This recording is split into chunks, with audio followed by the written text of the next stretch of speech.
Hey guys, so today I am going to show you how I edit my Instagram photos or any photos in general.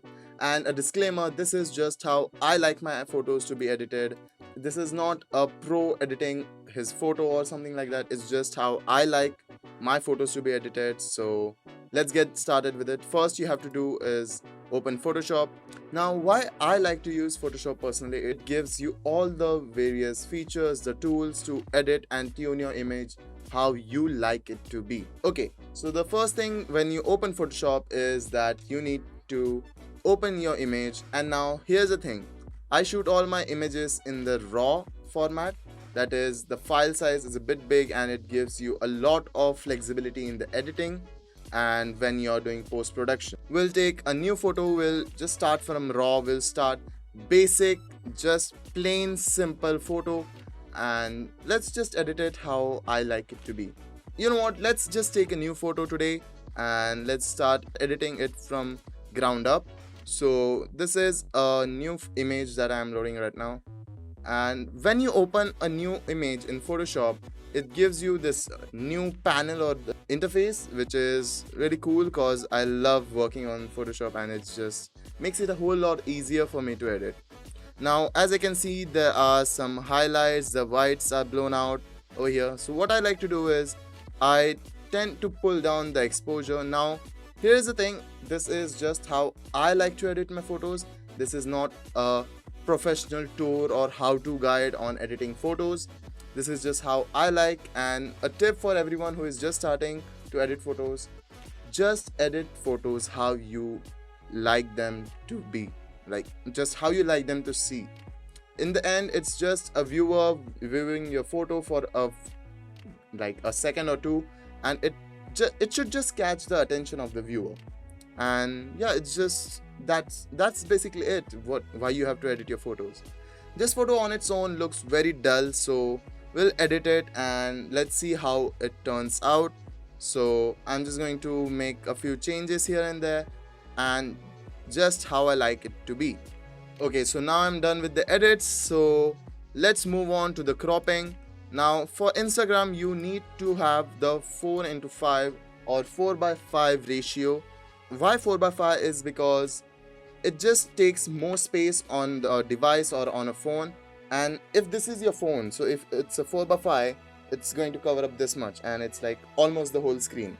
So I really like that.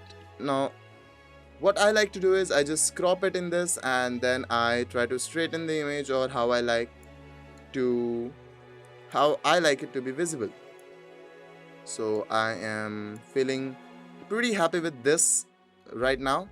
So after I have cropped the image, I go on to the LUTs or the lookup tables panel, like presets, and yeah, I just like to paste on a decent preset which I like. Now for me, I am a person who likes cinematic things and dark, moody, so I like to make so this is my favorite tab over here because it just makes editing a whole lot easier.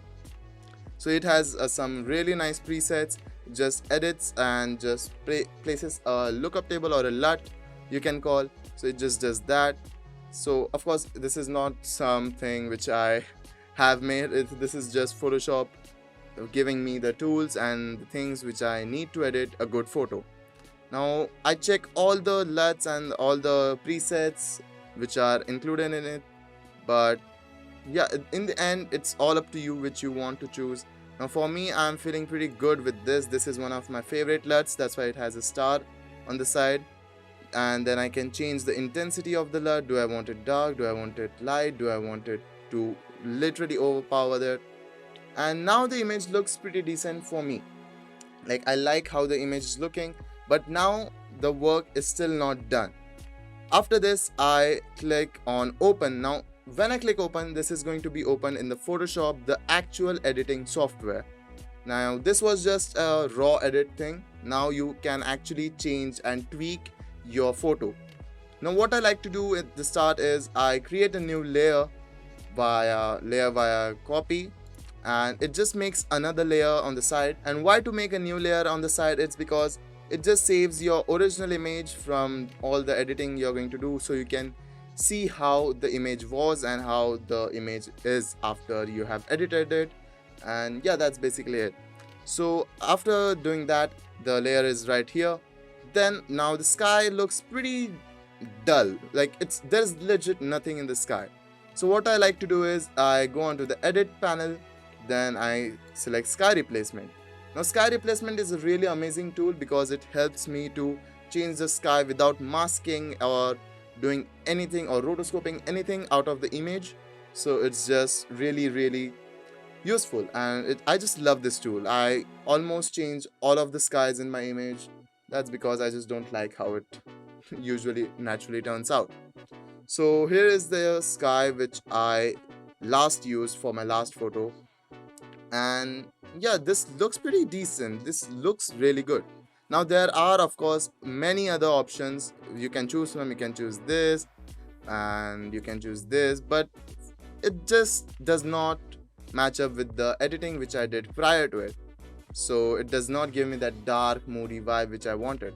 Now of course this looks really nice too, but it's of course on your personal preference on how you like your image to be. Now I'm going to select this sky, and well, we are almost done. Now all you have to do is click on OK, and well, you can see all these things which you have done. So before the sky it used to look like this, after the sky it looks like this. And yeah, that's pretty much it how you have to edit your videos. Now what I do in the end is I click on file, I click on export as, then it just opens a new window on your screen, and it just helps you to get the settings dialed in on how you want your image to be exported, etc, and all those other things, the fancy stuff. So yeah, I generally select my quality to excellent, JPEG, and yep, JPEG, and then I pretty much export the image. It takes a few seconds for it to export. Now this is the destination where it's going to be saved, so done. And it's just pretty much it. Now here's the thing, now I'm going to show you the before and after of the image. So this is what we started with, and then we edited it to look like this. Now there are some things which are, you know, like different from me or you. Like this is a raw image, or you can work with the JPEG too, but in JPEGs you can get some artifacts, so I really do not recommend shooting in JPEGs. So yeah, that's pretty much it. I hope you like this run through or a go through video, I guess, cause I'm not really into teaching type of videos, but yeah, I can tell you how I do my stuff. So that's pretty much it for this video, and I hope you guys like and subscribe. So see you later then, and don't forget, speak your mind.